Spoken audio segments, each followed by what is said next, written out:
Assalamualaikum warahmatullahi wabarakatuh. Apa kabar sobat sekalian? Jumpa lagi di channel Enerpol. Kali ini kita akan membahas berita hangat, yaitu dari Anies Baswedan terkait pelaku korupsi yang dimiskinkan. Itu paling ditakuti koruptor ya. Benarkah demikian ya?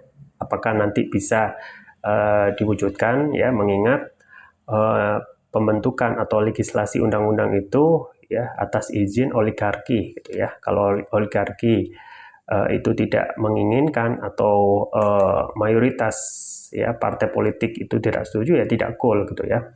Dan memang setelah reformasi ya belum ada presiden yang benar-benar bisa menuntaskan ataupun mengurangi secara signifikan ya angka korupsi di Indonesia ya. Itu apalagi saat ini IPK atau indeks persepsi korupsi kita ya makin merosot ya di angka yang tidak ada perubahan dari presiden sebelumnya. Yang presiden sebelumnya, Presiden SBY meninggalkan terakhir itu IPK 34. Ya, Presiden Jokowi ada sedikit hal yang baik, yaitu bisa menaikkan sampai angka 40. Tetapi justru saat ini di 2023 justru menurun di 34. Berarti ya pemberantasan korupsi itu ya bisa dikatakan ya jalan di tempat.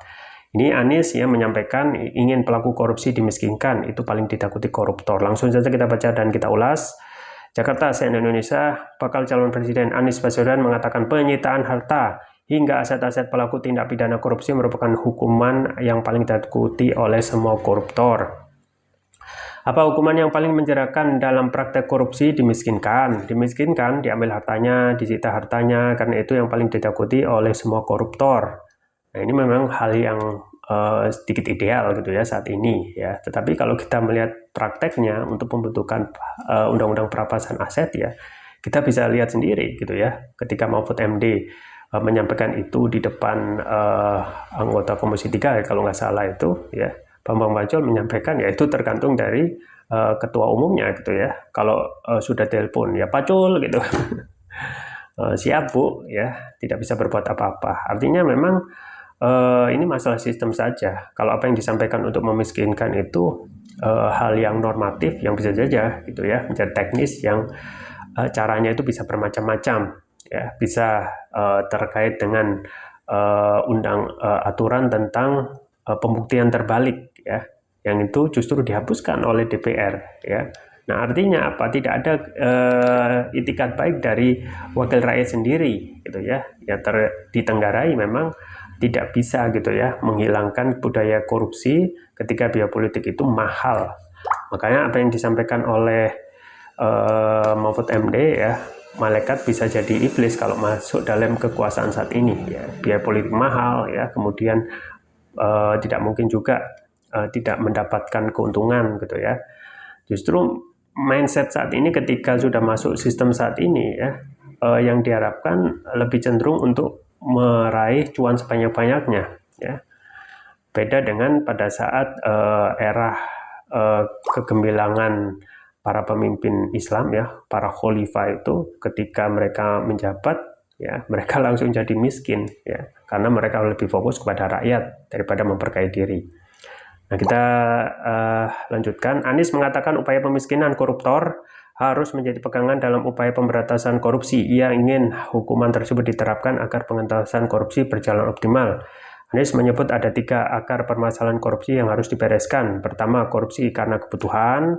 Korupsi ini disebabkan oleh gaji yang tidak memadai, sehingga pelaku pun mencari celah untuk memenuhi kebutuhannya. Sampai kapanpun akan muncul ini korupsi karena kebutuhan. Kenapa? Karena gajinya hanya cukup untuk hidup 15 hari. Terus 15 hari berikutnya apa? Sistem remunerasi yang diperbaiki, ucap dia. Kemudian korupsi karena keserakahan, menurutnya korupsi jenis ini tidak terbatas. Anies berpendapat keserakahan hanya bisa dihentikan apabila ada hukuman yang menjerakan.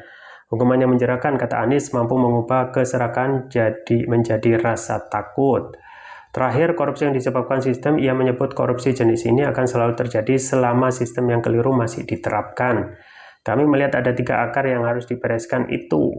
Tidak hanya soal penangkapan, tidak hanya soal kalimat pencegahan, tapi akar masalahnya, need, greed, sama sistem.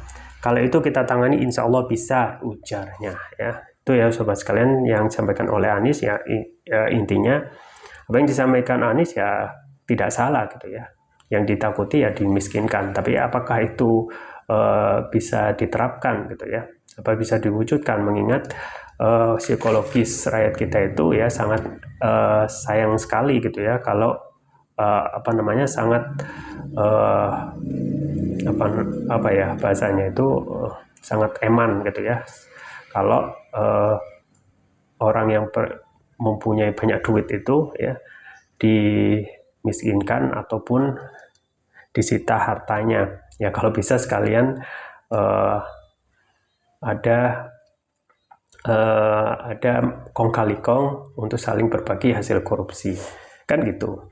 Nah makanya satu hal gitu ya, saat ini kalau kita terus memakai sistem saat ini ya, itu tidak akan ada ruang gitu ya untuk membentuk undang-undang seperti itu.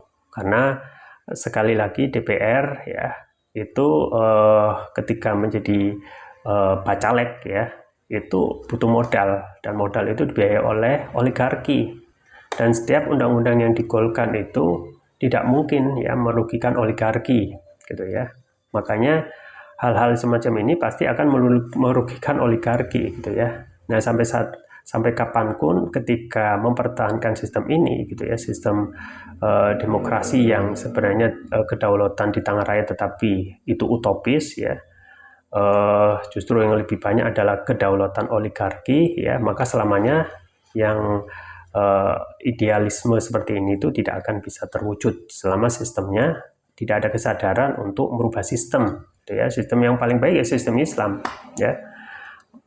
Kenapa misalnya di Saudi itu ya orang mobil mewah itu dibiarkan tak terkunci ya, karena mereka terbayang ketika mereka ngambil ya hukumannya potong tangan gitu ya. Nah itu sudah sama ataupun sesuai dengan fitrah manusia. Kalau sudah melihat hukuman yang sangat berat, yang mereka pikirkan adalah ketika melakukan korupsi ya, hukumannya itu yang bikin mereka merinding gitu ya. Makanya sistem ini ya yang menjadi akar permasalahan ya, ketika sistem ini tidak diperbarui dan mengikuti aturan saat ini ya, di penjara gitu, apalagi cuma dimiskinkan ya, pun itu bisa nggak dijalankan ya, mengingat ya para pelaku koruptor itu ya, para pelaku korupsi itu di skala elemen gitu ya, yudikatif, legislatif, dan eksekutif gitu ya. Nah semuanya bergabung ya, hampir tidak ada yang bebas dari korupsi.